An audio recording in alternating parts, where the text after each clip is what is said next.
In order to try to separate yourself sometimes from the stress and the worry about taking care of patients, it's good to try something that's completely different. And so I like going flying for that reason. When you've taken off, you're in the moment and just doing your job then. It's the same as in surgery when you've made that incision and you're on your way. My name is Dr. Randall. I'm a pediatric orthopedic surgeon here at Marshfield Children's. I help kids who have injuries to their bones or joints, kids with trauma, kids with deformities, kids with limb length inequalities or limb length differences. I help kids who have congenital deformities and who have acquired deformities after trauma. A great day is when we've made a difference in someone's life and helped somebody. And sometimes that's not apparent right away, but we see later that they do really well. We have a lot of things that are definitely instant gratification, like putting a broken bone back together with a plate and screws is instant gratification. You have made a difference immediately for somebody and made them better off. Sometimes it's more subtle and it's more delayed gratification, and limb lengthening is a good example of that. There can be lots of reasons why limb lengthening can be a good option for a patient. If a patient has an acquired problem, like for example they had trauma that affected the growth plates of one of their long bones, sometimes kids with cerebral palsy that affects half of their body more than the other half, sometimes people are born with a congenital difference from one side to the other. There can be lots of different reasons why the inequality exists, and limb lengthening can be one way to help solve that problem.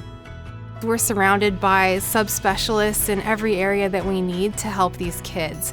So if a child has a complex problem that requires pediatric endocrinology or pediatric rheumatology, those specialists are available here. So I consult with them regularly and we share a lot of mutual patients. I like to try to give each patient what they need. So that means that for different kids, even who have the same problem, the treatment isn't always exactly the same. We try to let parents know why we're choosing a certain treatment option and use shared decision making to make sure that everyone's on board with the particular treatment that's chosen for that problem. I do try to explore every non-operative alternative we possibly can before deciding on a surgery. I think that's my job as a surgeon.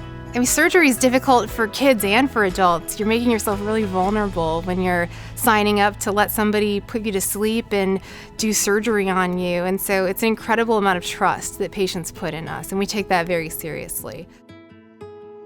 I've gotten some really adorable thank yous from patients, and it really means a lot to me. It makes it all worthwhile. I've had a few really happy moments since starting to practice here at Marshfield Children's. When I see a patient who does well after surgery, or even better than they expect to, that's the best possible outcome. Kids are really good healers, is the reason for that. Kids tend to be really positive. They want to get back to playing outside and doing the things that they love doing. There are a lot of similarities between flying and orthopedic surgery especially. The feeling that you have when you're preparing for a difficult case, looking at the anatomy, mapping things out, making decisions about what you're going to do first and then second and then third, that's really similar to making a flight plan before you go flying on a long cross-country trip. You have to look at the weather, you have to look at the terrain, make decisions about what your waypoints are going to be. It's very, very similar in a lot of the same mindsets that go on. Checklists are really important in flying and in surgery. They help you to standardize a procedure so it's the same every time, or as similar as possible every time, and that makes it way less likely for human errors to get into the way. I'm always thinking in my mind about the things that can go wrong, and so that might sound really negative, but that helps me prevent those things from happening and makes it more likely to have a good outcome. I love a lot of things about my job. Helping kids is especially rewarding.